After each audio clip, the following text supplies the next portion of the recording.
News tag Kannada, ನಿಖರ, ನಿರ್ಭೀತ, ನಿರಂತರ.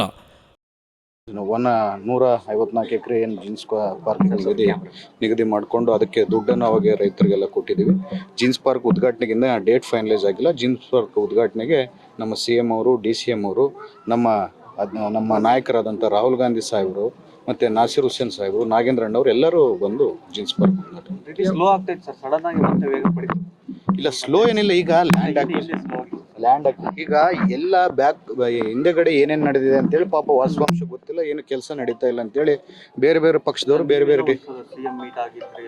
CM ನಾವು ಮೀಟ್ ಆಗಿದ್ವಿ. ನಾಗೇಂದ್ರಣ್ಣ ಅವರು ಎಲ್ಲರೂ MB ಪಾಟೀಲ್ ಸಾಹೇಬ್ರು ಮೀಟ್ ಆಗಿ ಅದನ್ನು ಚರ್ಚೆ ಮಾಡಿ, ಯಾಕಂದರೆ ಲ್ಯಾಂಡ್ ಎಲ್ಲಿ ತಗೋಬೇಕಂತೇಳಿ ಲ್ಯಾಂಡನ್ನು ಫೈನಲೈಸ್ ಮಾಡಿಕೊಂಡು ಅದಕ್ಕೆ ಏನೇನು ನಾವು ಇಂಡಸ್ಟ್ರೀಸ್ನ ಯಾರನ್ನ ಕರ್ಸ್ಕೋಬೇಕಂತೇಳಿ ಎಲ್ಲರನ್ನ ಕರ್ಸ್ಕೊಂಡು MB ಪಾಟೀಲ್ ಸಾಹೇಬ್ರೆಲ್ಲ ಮೀಟಿಂಗ್ ಒಂದು ಮಾಡಿ ಒಂದು ಒಳ್ಳೆಯ ರೀತಿಯಲ್ಲಿ ಎಲ್ಲ ಇಂಡಸ್ಟ್ರಿ ಬಂದರೆ ಅವ್ರಿಗೆ ಅನುಕೂಲತೆ ಮಾಡಿಕೊಡ್ಬೇಕಂತೇಳಿ ಸ್ವಲ್ಪ ಟೈಮ್ ತಗೊಂಡೇ ಮಾಡಿದ್ವಿ ಸರ್. ಇವಾಗ ಗಣಿ ಭಾಗದಲ್ಲಿ ಸರ್ ಏನಾಗುತ್ತೆ? ಇನ್ನಿತರ ಸುದ್ದಿಗಳಿಗಾಗಿ ಕೂಡಲೇ ಸಬ್ಸ್ಕ್ರೈಬ್ ಮಾಡಿ ನ್ಯೂಸ್ ಟ್ಯಾಗ್ ಕನ್ನಡ.